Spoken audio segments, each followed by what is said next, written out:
साथियों सलाम, नमस्ते, सत श्री अकाल और जय भीम जोहार।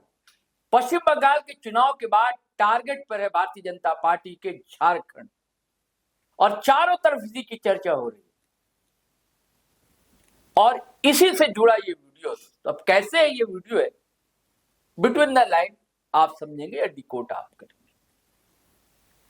सियासत की कई परतें होती हैं, कई लेयर होते हैं और कई मोर्चे होते हैं।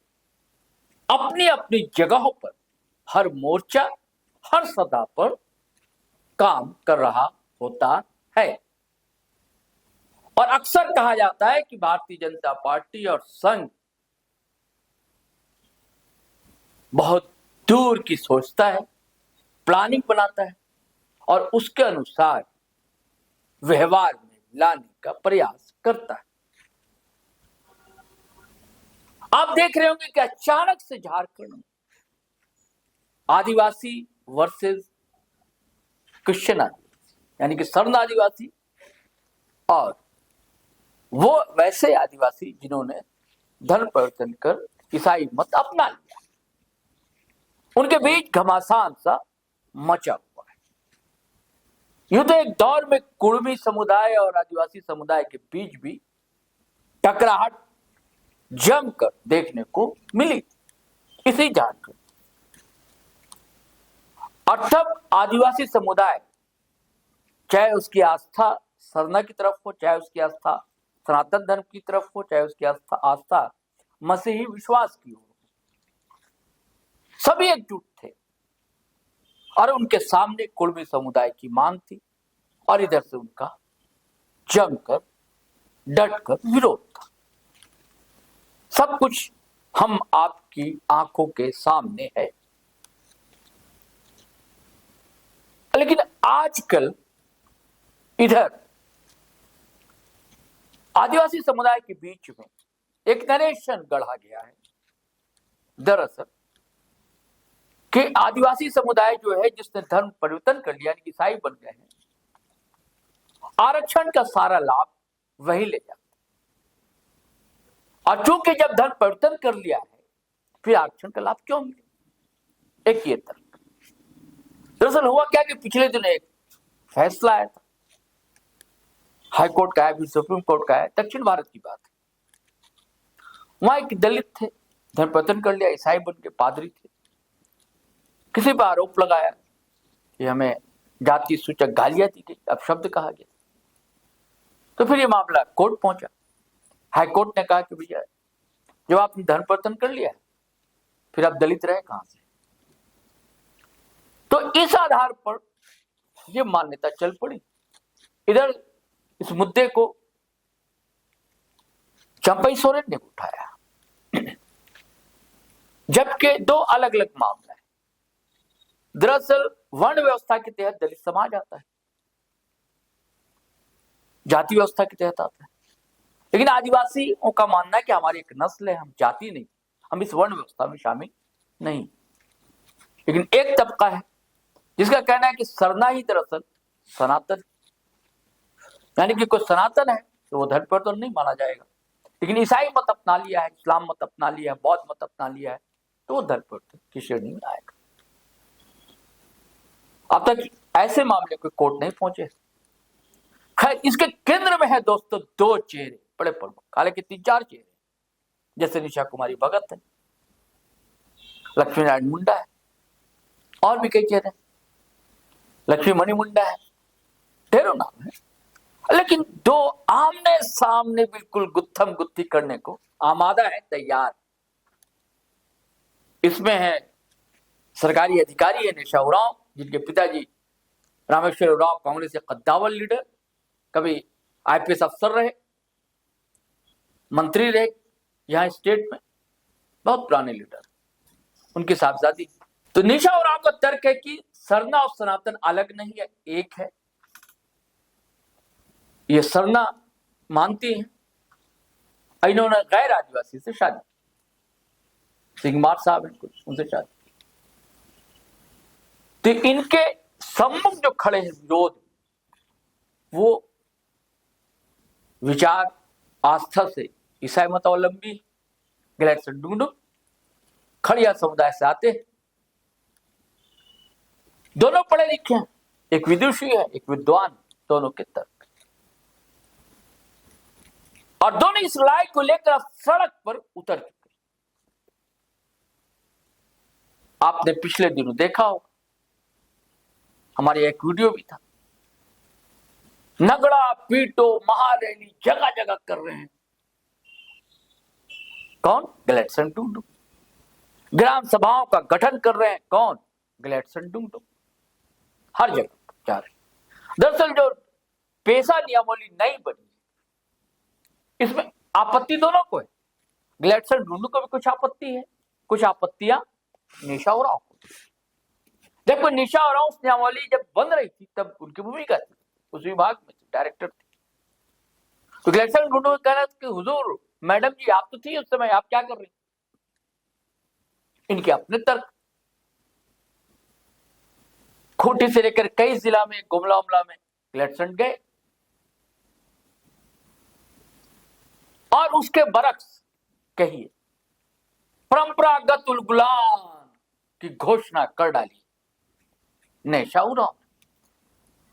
और ये भी खूंटी गुमला जगह जगह जा रहे, इनकी अपनी डिमांड, और सीधे सीधे टारगेट पर ये लेती है ग्लेडसन डुंगडुंग को। जहां ग्लेडसन डुंगडुंग निशा उरांव को लेते तो पलटवार करती है निशा उरांव। तू डाल डाल मैं पात पात, ऐसी स्थिति है दोस्तों। तो निशा उरांव का कहना है कि ये लीड कर रहे हैं ग्लेडसन डुंगडुंग, जो कि खुद ईसाई मत मानते, ये उनका कहना। और ये चाहते हैं कि ग्राम सभाओं में जो धर्मांतरित आदिवासी हैं, यानी कि जो ईसाई बन चुके हैं, उनकी शिरकत, उनकी सहभागिता हो। देखो, निशा उरांव का मानना है कि ऐसा सरासर गलत है, ऐसा हरगिज नहीं होना चाहिए। कोई अधिकार नहीं कि जो धर्मांतरित आदिवासी है उसे ग्राम सभा में रखा जाए। और यह सवाल भी उठाती है, जब धर्मांतरित हो गए तो उन्हें आरक्षण का भी लाभ क्यों मिले, और कुछ लोग क्रीमी लेयर इसका भी सवाल उठाते। जगह जगह कर रही है, खूंटी गुमला हर जगह जहां जहां संभव हो सक रहा है जारी परंपरागत उलगुलान, और सारे आदिवासी को मुंडा हो संथाल हो, उरांव हो, सबको जोड़ने का उनका मुंडा प्रयास है। हालांकि प्रयास हो अपने स्तर पर वो भी कर। ये दरअसल सवाल ही, कब दोनों लड़ाई जाएगी कहां?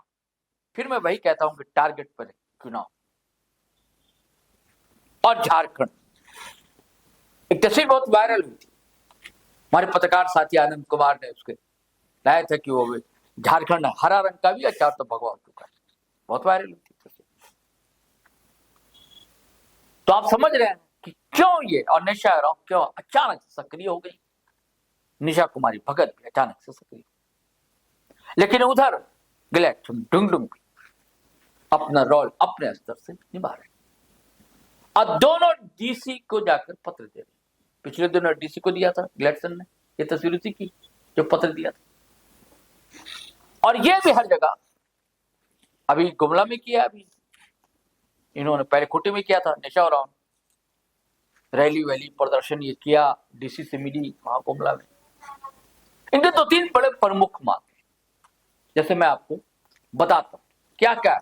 जैसे पहला बिंदु निशा उरांव, आदिवासी समाज की पारंपरिक व्यवस्था जैसे पढ़ा, डोकलो सोहर आदि के पदों पर धर्मांतरित आदिवासी नहीं बना रह सकता है, ये मांग, यानी कि इन्हें नहीं रखा जाना चाहिए। दूसरा बिंदु है उनका मांग है कि सुप्रीम कोर्ट निर्णय के अनुसार बिना ग्राम सभा की अनुमति के चंगाई सभा नहीं की जा सकती है। जगह जगह चंगाई सभा होती है, आप देखते, इसके बारे में वो कहे। तीसरा बिंदु उनका है, प्रमुख मांग है कि नई पेशा नियमावली के बाद ग्राम सभा पर कोषाध्यक्ष, अध्यक्ष, सचिव आदि गैर पारंपरिक पद थोपे जा रहे हैं। ये इनकी तीन प्रमुख मांगे हैं कि ऐसा नहीं होना चाहिए। ये ऐसा इसलिए कह रही है कि क्लेटसन डुमडुम जगह जगह जाकर ग्राम सभा का गठन कर रहे हैं।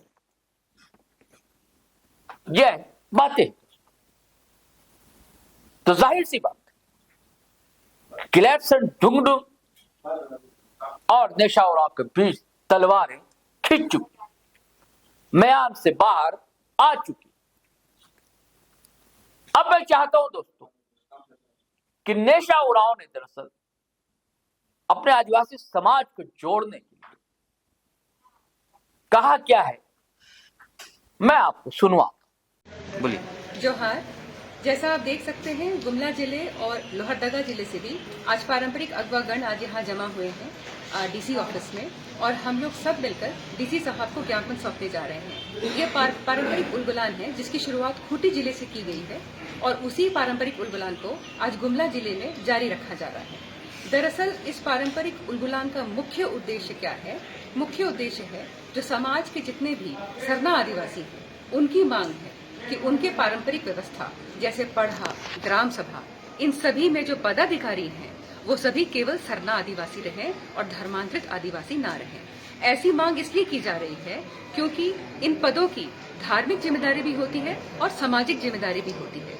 तो जब किसी आदिवासी का धर्मांतरण हो जाता है और वो इन पदों पर बना रहता है तो वो सामाजिक जिम्मेदारी तो निभा लेता है लेकिन धार्मिक जिम्मेदारी नहीं निभा पाता है, और इसी वजह से उन्हें वहां से हटाने की मांग समाज के द्वारा की जा रही है। और हम लोग इसे सरकार के संज्ञान में देना चाह रहे हैं क्योंकि ऐसी सभी जगह से ग्राम प्रधान, पाहन, महतो, पैनभरा, इस प्रकार के जो पद हैं उस पद से धर्मांतरित आदिवासी को हटाकर सरना आदिवासी को पदस्थापित समाज करने जा रहा है, और सरकार को इसलिए हम लोग संज्ञान में दे रहे हैं। दूसरा मुख्य विषय है कि सुप्रीम कोर्ट का भी जो जजमेंट है उसके अनुसार भी जो चंगई सभा जो जगह जगह होती है उसके लिए ग्राम सभा का जो अनुमति है वो अनिवार्य है। तो हम लोग सरकार से ये आग्रह करना चाहते हैं कि जहां पर भी चंगई सभा हो तो पहले ग्राम सभा से जो है अनुमति अनिवार्य कर दी जाए कि वो अनुमति लिया जाए।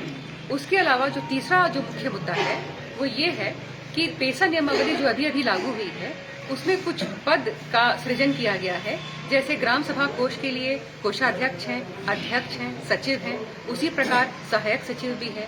तो ग्राम सभा की मांग है कि ग्राम सभा अपने गांव से ही सदस्य को चुनकर इन पदों पर पदस्थापित करने की अनुशंसा करना चाहती है। यह इसलिए है कि सबका मानना है कि जो गांव के सदस्य हैं वो परंपरा को भी समझते हैं और गांव की समस्या को भी समझते हैं, और उनमें से कई पढ़े लिखे भी हैं, सक्षम भी हैं। तो ऐसे में वो अपने गांव की जिम्मेदारी संभालना चाहते हैं, क्योंकि आखिर पेशा कानून का भी यही उद्देश्य है। पेशा कानून भी जो गांव के पारंपरिक आदिवासी हैं और उनकी जो पारंपरिक विरासत है उसको मजबूत करने का ही उद्देश्य है पेशा कानून को। तो इस प्रकार से जब ये ताकत गांव को दी जाएगी, जमीनी स्तर को दी जाएगी, तभी वास्तविक सशक्तिकरण जमीनी स्तर पर संभव हो पाएगा और तभी असली विकास मिलेगा। तो हमारी मांग है कि हमें विकास चाहिए लेकिन परंपरा के साथ। हम लोग परंपरा के साथ ही विकास की दिशा में आगे बढ़ना चाहते हैं। क्या ये मांग आगे भी कोई भी जिले में आप लोग करना? जी बिल्कुल, ये मांग हम लोग पेशा क्षेत्र के जो जिले हैं उन जिलों में हम लोग ये जारी रखना चाहेंगे, खासकर उन जिलों में जहाँ पे प्रभावित हैं, जहाँ के पदाधिकारी पारंपरिक व्यवस्था के धर्मांतरित आदिवासी आ गए हैं या कहीं कहीं गैर आदिवासी भी आ गए हैं। तो इन सभी जिलों में हम लोग ये जो उलगुलान है, पारंपरिक उलगुलान है, इसे जारी रखेंगे। जी, आपका परिचय? मैं निशा उरांव हूँ, मैं IRS हूँ, इंडियन रेवेन्यू सर्विस। ये पेड़ देखो, बड़ा बड़ा पेड़, इसका जड़ है ना, तो जो परंपरा है वो हमारा जड़ है। तो जड़ में खाद डालो, पानी डालो, यानी कि पूजा आस्था डालो तो पेड़ हरा भरा रहेगा। लेकिन अगर इस पेड़ में नमक डालोगे तो पेड़ का क्या होगा? मर जाएगा। पेड़ में, उसका जड़ में अगर नमक डालोगे तो पेड़ मर जाएगा। तो जब हम अपना धर्म छोड़ते हैं, अपना आस्था छोड़ते हैं, अपना देवी देवता और पूजा को भूल जाते हैं, तो हम पेड़ में नमक डालने का काम कर रहे हैं। तो मेरे बहन लोग और भाई लोग, अपने पूर्वज को, देवी देवता को भूलना नहीं है, ये गीत संगीत को भूलना नहीं है, नहीं तो हमारे पेड़ में नमक डल जाएगा और हमारा पेड़, हमारा परंपरा मर जाएगा। तो साथियों, आपने सुना। अब देखिए बकौल गालिब, आगे आगे देखिए होता है क्या। बहुत गर्माहट सी आ गई सियासत में और झारखंड की राजनीति।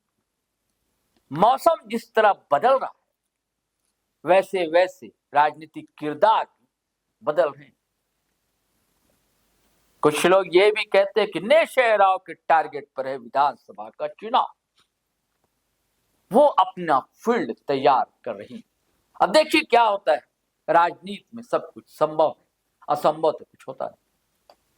चलिए साथियों चलता हूं, लेकिन आपसे गुजारिश है, आग्रह है कि अगर आपने हमारा चैनल सब्सक्राइब नहीं किया तो कर लीजिए। फेसबुक पर देख रहे हैं पेज फॉलो कर लीजिए। और वीडियो हमेशा की तरह धड़ाधड़ फटाफट खटाखट शेयर कीजिए, लाइक कीजिए, कमेंट कीजिए। आज्ञा दीजिए, इजाजत दीजिए। जय हिंद, जय भारत।